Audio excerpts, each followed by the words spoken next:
Finndu lengdirnar vaff, ypsilon og setu með stærðfræðilegri nákvæmni. Hér erum við með einn stóran þríhyrning og það er ekkert 90 gráða horn í þessum ABC þríhyrning. Þannig að ég get ekki notað stærðfræðilega nákvæmni á hann. En ef ég teikna þessa hæð þá er ég búinn að splitta honum í lítinn þríhyrning hérna hægra megin og stærri þríhyrning hérna vinstra megin. Og þegar ég skoða þennan stóra þríhyrning hérna vinstra megin þá sé ég að þetta horn er 30 gráður, þetta er 90, þá er þessi partur af C-horninu 60 gráður.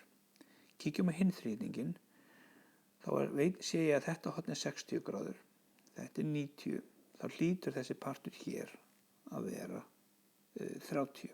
Þannig að jú, hann er rétthendur, það er 90 gráða horn hérna í C-horninu. En upplýsingarnar eru dálítið takmarkaðar, það er að segja ég veit bara eina hlið.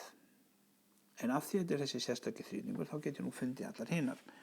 Þannig að ég er að fara að nota formúlurnar sérstöku þríhyrningar til að finna vaffið, finna x-ið og svo finn ég ypsilonið sem er frá 90 gráða horninu hér yfir í horni A og setan sem er þessi hlið hér. Nú, ef þú treystir þig til þess að halda áfram að einn spýtur þá skaltu stöðva myndbandið hér og reikna dæmið, annars birtist lausnin hér eftir augnablik.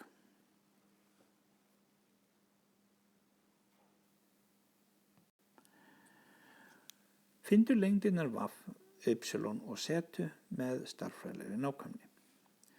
Ég veit að þessi hlið hér er langhlið, hún er í þessum þríhyrning hér. Ég veit hana, hún er 6, og þetta er 30, 60, 90 gráðu þríhyrningur, þá er ég að fara að nota þessar formúlur hér 30, 60, 90 gráðu þríhyrningin. Engin þessara þríhyrninga hér er 45, 45, 90, þannig að í raun og veru er ég ekkert að fara að nota þessar formúlur hérna úr þeim þríhyrningi. En byrjum á 80 gráðu. Ég hef upplýsingar þennan þríhyrning hér. Hér hef ég mestar upplýsingar. Ég byrja þá þar. Langhliðin er 6 og ég veit að skemmri skammhliðin, sem stutta, er helmingurinn af langhliðinni.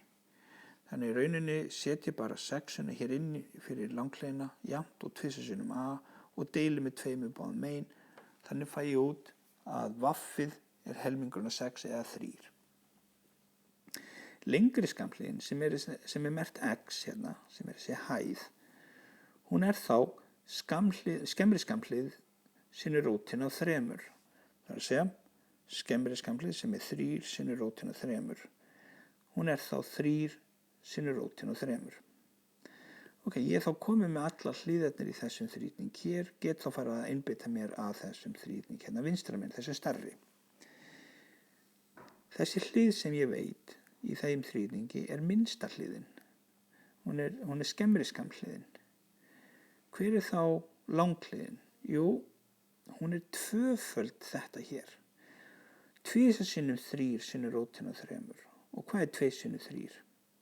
Það er 6.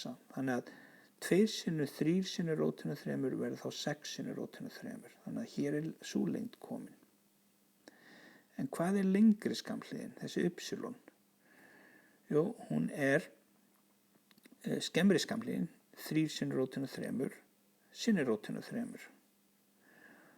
Og hvernig virkar þetta 3 rótin af 3 sinnum rótin af 3? Hvernig virkar þetta allt saman? Jú, setjum það hér innan gula kassa. 3 sinnum rótin af 3 sinnum rótin af 3. Þetta er sama rótin hérna, rótin af 3 sinnum rótin af 3. Þá má ég sameina þær undir sama hatt. Og ég get klárað að reikna út úr undan þeim hatti 3 sinnum 3 er 9. Hinn þristurinn stendur óbreyttur, það er ennþá 3 sinnum þessar rætur. En hvað er rótin af 9? Jú, það er 3. Þannig ég sit uppi með 3 sinnum 3 og það þýðir að ið er 9.